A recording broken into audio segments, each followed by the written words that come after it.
ইতিহাস honours paper DSC 5 তোমাদের এই পেপারের পরীক্ষা 18ই আগস্ট।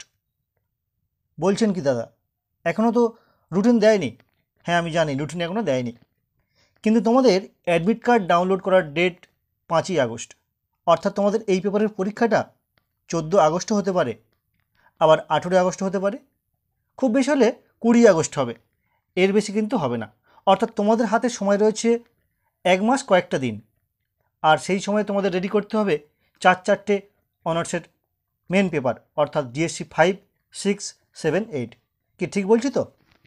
তো দেখো, তোমাদের ধরে নেওয়া হচ্ছে তোমাদের এই পেপারের পরীক্ষাটা 14 কিংবা 18 কিংবা 20 তারিখে হবে।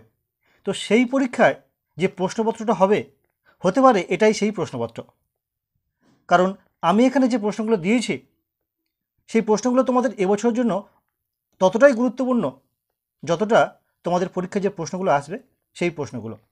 তো তোমরা ধরে নিতে পারো যে এই প্রশ্নগুলি পরীক্ষা কিন্তু আসছে, আর এটা আমার সম্পূর্ণ অভিজ্ঞতা বলছে, এবং তোমাদের বিগত বছরের যে পরীক্ষাগুলো হয়েছে তার কোশ্চেন পেপার এবং তোমার পুরো সিলেবাস সেটা বলছি না যে এগুলো 100% পড়বে, কিন্তু আমি মনে করছি এই প্রশ্নগুলো তোমাদের এবছরের জন্য অত্যন্ত গুরুত্বপূর্ণ।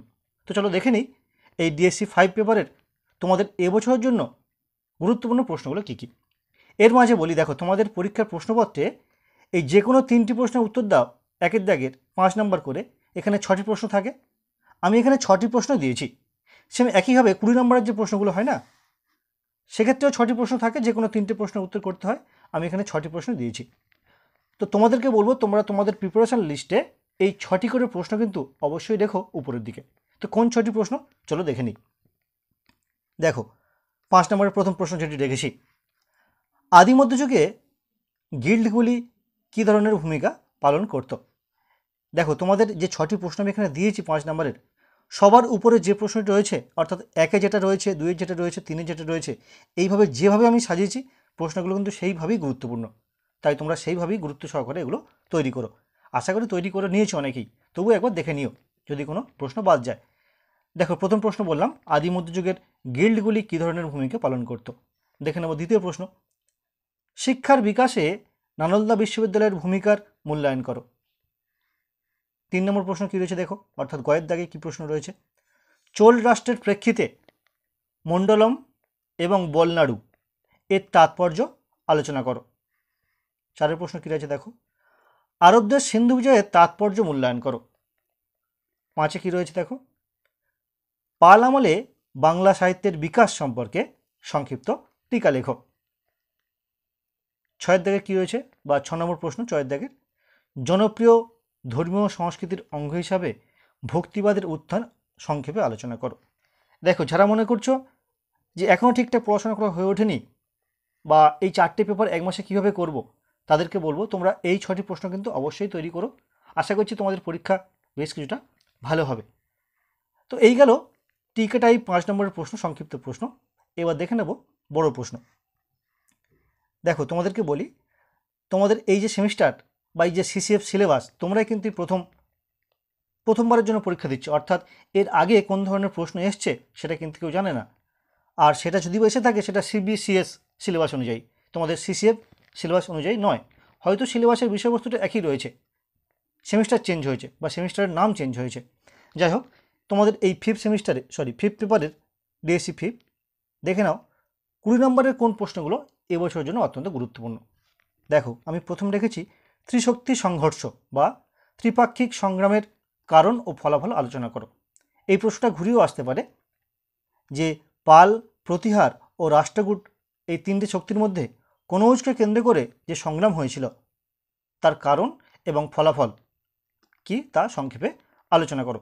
এটি কিন্তু এই 20 নম্বরের প্রশ্নের মধ্যে টপ কোশ্চেন রয়েছে এটি। 2 নম্বর প্রশ্ন কী রয়েছে দেখো, চোলদের সামুদ্রিক কার্যকলাপ, অর্থাৎ চোল আমলে যে সমস্ত সম্রাটগণ ছিলেন তাদের দ্বারা যে বঙ্গোপসাগরকে কেন্দ্র করে যে সামুদ্রিক কার্যকলাপ বা নৌসামুদ্রিক কার্যকলাপ, সেই সম্পর্কিত একটি প্রবন্ধ লিখতে হবে। 3 নম্বর প্রশ্ন কী রয়েছে দেখো, ভারতীয় সামন্ততন্ত্র সম্পর্কিত ঐতিহাসিক বিতর্কের উপর সংক্ষিপ্ত একটি টিকা লেখো। এই প্রশ্নটা একটু ঘুরিয়েও আসতে পারে যে ভারতীয় সামন্ততন্ত্রের উত্থান সম্পর্কিত যে বিতর্ক, ঐতিহাসিক সম্পর্কের বিতর্ক, তা আলোচনা করো।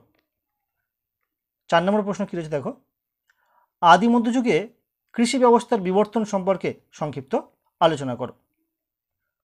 5 নম্বর প্রশ্ন কী রয়েছে, একাদশ শতকে মামুদের ভারত আক্রমণের প্রকৃতি আলোচনা করো। এবং 6 নম্বর প্রশ্ন দেখো, রাজপুত, এখানে স্পেলিংটা একটু মিস্টেক রয়েছে, রাজপুত হবে পরশুত্ত, রাজপুত শক্তির উত্থানের কারণ আলোচনা করো। তো এই 6টি প্রশ্ন দিলাম টিকে টাইপ এবং 6টি প্রশ্ন দিলাম বড় প্রশ্ন। এই 6টি প্রশ্নের মধ্যে আবার দেখে নাও কোন প্রশ্নগুলো অত্যাধিক গুরুত্বপূর্ণ, বিশেষ করে বড় প্রশ্নের ক্ষেত্রে। ত্রিশক্তি সংঘর্ষ তোমরা অবশ্যই করবে, সামন্ততন্ত্র সম্পর্কিত যে প্রশ্ন এটি অবশ্যই করবে, এবং একাদশ শতকে মামুদের ভারত আক্রমণ তোমরা এই 3টে উপরের দিকে রাখবে এই 6টি প্রশ্নের মধ্যে। তবে এই 6টি প্রশ্ন কিন্তু অত্যন্ত গুরুত্বপূর্ণ। দেখো এই 6টি প্রশ্ন ছাড়াও কিন্তু একাধিক প্রশ্ন রয়েছে যেগুলো গুরুত্বপূর্ণ, সেগুলো আমি তোমাদের এই পেপারের পুরো সিলেবাস ভিত্তিক যে সাজেশান সেটি অনেকদিন আগেই আপলোড করে দিয়েছি।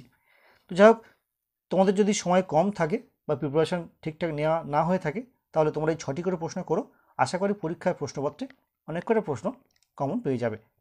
তো সেম একইভাবে কিন্তু আমি আবার ডিএসসি 6 বা ডিএসসি 7, 8 সবকটাই সাজেশান করেছি এইভাবে নমুনা প্রশ্নপত্র অন্য ভিডিওতে দেওয়া রয়েছে বা আপলোড করা রয়েছে, তোমরা সেগুলো দেখে নিতে পারো।